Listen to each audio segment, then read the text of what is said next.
David and Goliath. In the ancient hills of Judah, long before Jerusalem became the capital of kings, a grave threat loomed over the people of Israel. The Philistines, fierce warriors from the coastal plains, had again mustered their armies to invade the land.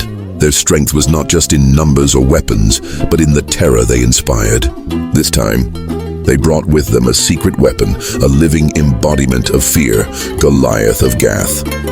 The two armies drew up their battle lines. The Israelites encamped on one hill, the Philistines on another, and between them stretched the valley of Elah, dry and sun-baked, echoing with the clamor of armor and the nervous breath of soldiers. From the Philistine ranks stepped a giant, literally. Goliath towered over all, a man of monstrous size and presence. He wore a bronze helmet and scale armor that shimmered like a serpent's hide, weighing over 125 pounds. Bronze greaves covered his legs, and a javelin was slung across his back. His main spear was more like a tree trunk, its iron tip alone weighing 15 pounds. A man marched before him bearing his great shield. Day after day, Goliath descended into the valley, his voice thunderous. "Why do you come out and line up for battle? Am I not a Philistine, and are you not servants of Saul? Choose a man among you. Let him come down and face me. If he kills me, we will become your subjects. But if I prevail, then you shall serve us." This wasn't merely a battle cry. It was psychological warfare, and it worked. No man in the army of Israel dared face him. For 40 days, morning and evening, Goliath repeated this challenge. The soldiers of Israel trembled. Even King Saul, tall and once brave, remained silent in his tent. Enter David, far from the battlefield, in the quiet pastures near Bethlehem. A young shepherd named David tended his father's sheep. He was the youngest of 8 brothers, overlooked by many, but not by God.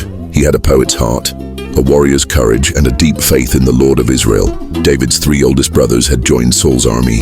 One morning, David's father, Jesse, sent him to the front lines with provisions for his brothers and a request to bring back word of their welfare. So David rose early, left his flock in care of a servant, and made the journey to the valley. When he arrived, he saw the 2 armies preparing for yet another day of standoff. As he approached his brothers, Goliath came down as usual and roared his insult to Israel.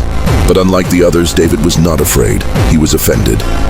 Who is this uncircumcised Philistine that he should defy the armies of the living God? He asked the soldiers near him. They scoffed at him. His eldest brother, Eliab, rebuked him sharply. "Why did you come here? And with whom did you leave those few sheep in the wilderness? I know how conceited you are. You just came to watch the battle."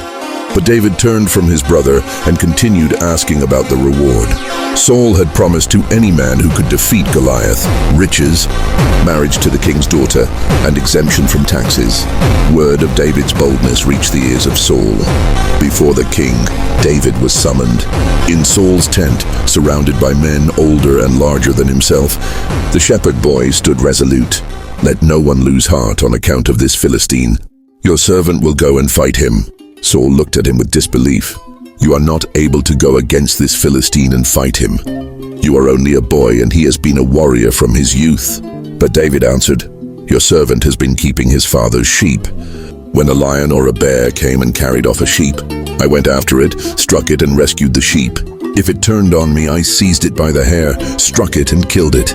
The Lord who delivered me from the paw of the lion and the bear will deliver me from the hand of this Philistine." And so Saul relented. He offered David his armor, but the boy could barely move in it. David removed it and instead took what he knew: his shepherd's staff, his sling, and 5 smooth stones he chose from a nearby brook. With these, and the name of the Lord as his shield, he descended into the valley alone. The battle. Goliath saw the figure approaching and sneered. He saw only a youth, ruddy and handsome, without armor, without a sword.